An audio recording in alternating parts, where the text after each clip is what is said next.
Ya es casi fin de año y dentro de lo que las circunstancias mundiales nos permiten, las celebraciones decembrinas nos hicieron esperar. Quizá en casa con la familia nuclear, quizá solos conectados a distancia gracias al internet y la telefonía, pero para quienes así quisieron y lo acostumbran, el festejo se llevó a cabo. Sin importar la religión que profesas o si no profesas alguna, el 24 y 25 de diciembre se han vuelto una fecha en la que símbolos como la unión familiar y el amor se hacen presentes. Pero seamos objetivos, también es pretexto para entregarse a la degustación de ricas comidas, platillos especiales preparados en casa o comprados y por supuesto dejarse llevar por un brindis que se extiende en muchas ocasiones a más de una copa, a veces sin recordar ya qué es exactamente lo que festejamos. Pero un momento, ¿en verdad sabemos qué festejamos el 24 y 25 de diciembre? Ah, cierto, la Navidad o Natividad, el nacimiento de aquel hombre o Dios hombre, como lo quieras ver, que de una cosa estamos seguros, vino a dar un buen vuelco de tuerca a la humanidad de aquel entonces, dejando su huella hasta nuestros días. Pero, ¿en realidad nació ese día? Al grano, los estudios y la mayoría de expertos dicen que no. Algunos dicen que nació entre los años 7 a 3 antes de él mismo, o sea, antes de Cristo, y otros que en el 1 también antes de nuestra era, en un mes no precisamente de clima frío, aunque el día exacto no se sabe. Entonces, ¿quién nació el 25 de diciembre? Pues entre otros, Buda, Krishna, Heracles, Zaratustra, desde luego Isaac Newton, motivo que celebran supuestamente muchos ateos, y hasta Huitzilopochtli era festejado por su nacimiento entre el 21 y el 25 de diciembre antes de la colonización evangélica española de por los 1500. Y no sé si esté de más o se hace necesario decir que así como a los españoles les vino como anillo al dedo las festividades del dios mexica para utilizarlas en el proceso evangélico, a los romanos en su tiempo les convino fijar este día como el nacimiento de Jesús para empatar las fiestas saturnales y del surgimiento del sol invicto en las que corría el vino y la comida y se daban regalos, y se dice que hasta los esclavos y siervos disfrutaban de estas fechas y gozaban de privilegios que el resto del año se les prohibían. La cena, el brindis y los regalos son totalmente un rescoldo muy sólido sobreviviente de una tradición pagana ajustada al cristianismo, como muchas que tiene, tradición que también se realizaba entre el 21 y el 25 de diciembre. Y no es casualidad que sean las mismas fechas en las que los mexicas festejaban a su dios principal, es simplemente que tenemos que recordar que la religión, tradiciones y cultura de las civilizaciones antiguas se basaban muchas veces en el movimiento de los astros, y el sol siempre fue considerado el dios principal o el protagonista de estas creencias. Por consecuencia, el solsticio de invierno tenía que gozar de especial atención. En fin, que no es este el tema justamente que nos tiene ocupados en este video, pues es más bien la idea de que a Jesús de Nazaret finalmente se le atribuyeran milagritos en los que no tuvo mucho que ver, pero que a fin de cuentas se convirtió en el eje central y protagonista no de una, sino de muchas religiones que hoy en día siguen vigentes en todo el mundo. Sí, él mismo se proclamó el Mesías, y es que justamente nació y vivió en una zona y época de conflicto para el Imperio Romano de aquel entonces, donde los judíos esperaban justamente al Mesías prometido que los rescataría y liberaría del yugo romano, como se lee en HuffPost.com. Muchos judíos esperaban el advenimiento del Mesías, una figura religiosa con la que se relacionó a Jesús. Sin embargo, el Mesías de los judíos era un enviado divino con cualidades violentas, destinado a ser un instrumento de venganza para aniquilar a los enemigos del pueblo judío, una imagen lejana al príncipe de la paz que se tiene de Jesús. La llegada de este Mesías se asemejaba a una arma de destrucción masiva que acabaría con los romanos y sus títeres judíos. Al mismo tiempo, debemos recordar que alguien con los que principalmente se enfrentó Jesús, que hablaba de amor al prójimo, del respeto a todo y la libertad, fue justamente a los jerarcas de la religión de ese entonces, y puso en tela de juicio muchos preceptos que la religión tenía y que denigraban al ser humano, en el supuesto nombre de Dios. Así, justamente, el que hoy recordamos como el Mesías no fue bien reconocido como tal en aquel entonces, y si por algo fue crucificado, fue justamente por el hecho de autoproclamarse el Hijo de Dios, el Mesías. Trabajo de los primeros cristianos y luego labor de un imperio romano que quería dominar el mundo fue que después de muerto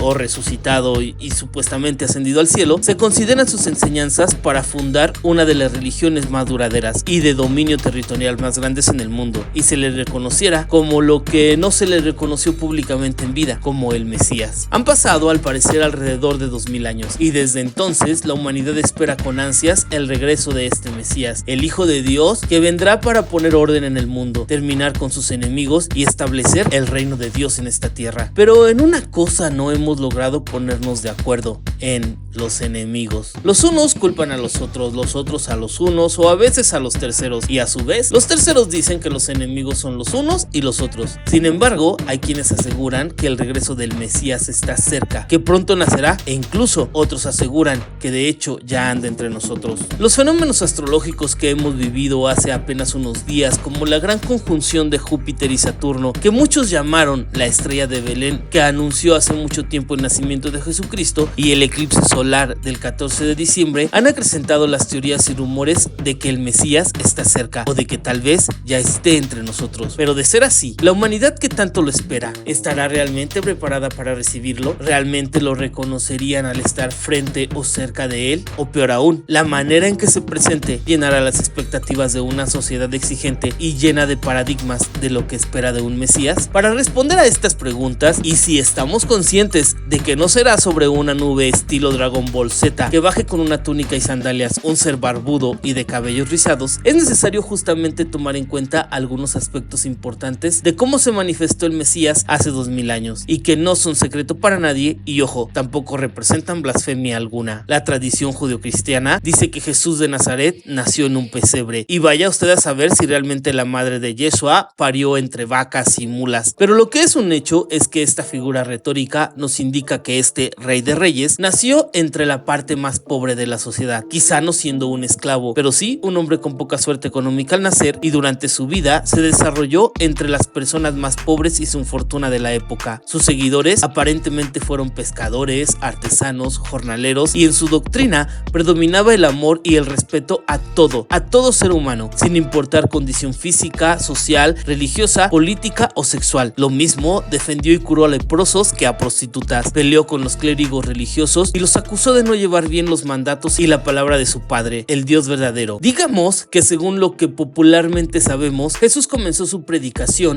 entre lo que hoy llamaríamos los grupos vulnerados de la sociedad. De hecho, en el artículo ¿Quién fue Jesús en la historia? En busca del Jesucristo histórico de National Geographic, encontramos que algunos expertos ven en Jesús un revolucionario social, cuya verdadera misión era cambiar el régimen, no salvar almas. Nuestro Mesías de hace más de 2000 años fue tratado como delincuente. En el español.com podemos leer: reclutó a un puñado de seguidores, pero sus predicas pronto llegaron a los oídos de las autoridades romanas en Judea, donde Poncio Pilato actuó de prefecto entre los años 26 y 37 después de Cristo. Jesús fue detenido y acusado de cometer un delito contra la autoridad del emperador Tiberio, de sedicioso, por creerse el Mesías de los judíos, y ejecutado con la misma práctica que se empleaba con los bandidos o piratas, una de las más crueles de Roma, la crucifixión. Incluso estudiosos del Jesús no religioso lo llegaron a relacionar con los celotes, un grupo judío extremista que se consideraban guerrilleros de la época. En fin, que considerando las circunstancias en las que se presentó el Mesías a principios de nuestra era, quizá deberíamos reflexionar la manera en que se presentaría hoy ante nosotros. En la plataforma streaming de series y películas Netflix se encuentra su producción original El Mesías, serie cuya polémica causó que se cancelara apenas concluida su primera temporada, pero cuya historia gira en torno a un hombre perseguido por la CIA, dejando la cuestión de que si se trata de un genuino Mesías, un nefasto agente político o un embaucador. Y es que si un nuevo Mesías viene a la tierra y sigue el mismo patrón de Jesús de Nazaret, seguramente declararía uno de sus principales enemigos a la propia Iglesia Católica, algunas otras religiones cristianas y al mismo sistema político actual. Se trataría de un luchador social, alguien que definitivamente estaría del lado de los grupos vulnerados, y quién sabe, quizá ni siquiera sería un ser del género masculino. ¿Qué tal una mujer negra homosexual o una mujer indígena madre soltera que promuevan el amor y la igualdad entre los humanos, pero totalmente en contra del sistema y nada acercado a la popularidad que hoy en día cualquier llamado influencer posee? ¿Estarían aquellos que anhelan la llegada del Mesías dispuestos a lidiar con un ser que abogue por las libertades y la igualdad de todos? ¿Alguien que quizá marche del lado de los homosexuales, las mujeres y otros grupos vulnerados? Hay una primicia que Jesús dejó para todos y que predicó técnicamente desde el momento de su nacimiento: el amor universal. ¿Pero qué es el amor universal? ¿Lo reconocemos? ¿Lo hemos sabido apreciar y aplicar en estos más de 2000 años que lo hemos rezado? Una cosa es segura: el verdadero Mesías jamás obligaría a alguien a seguirle, pues algo de lo que también habla es del respeto a la libertad y el libre albedrío. Hoy en día ya hay muchos que se proclaman ser la reencarnación de Jesús. En infoave.com hay un artículo donde se recopila la información de 5 personajes que aseguran ser la reencarnación del mismo carpintero nazareno. Brasil, Siberia, Australia y un pueblo africano son algunos de los lugares donde habitan estos personajes. Y es que quizá esa sea otra cuestión. Para el número de habitantes que hoy somos, ¿sería suficiente con un Mesías? Hashtag hay tal información. Quizás si al menos siguiéramos las enseñanzas de aquel hombre nacido supuestamente en Belén, hoy no sería necesario esperar su retorno fulgoroso y vengativo, y más bien podríamos esperar la venida de un viajero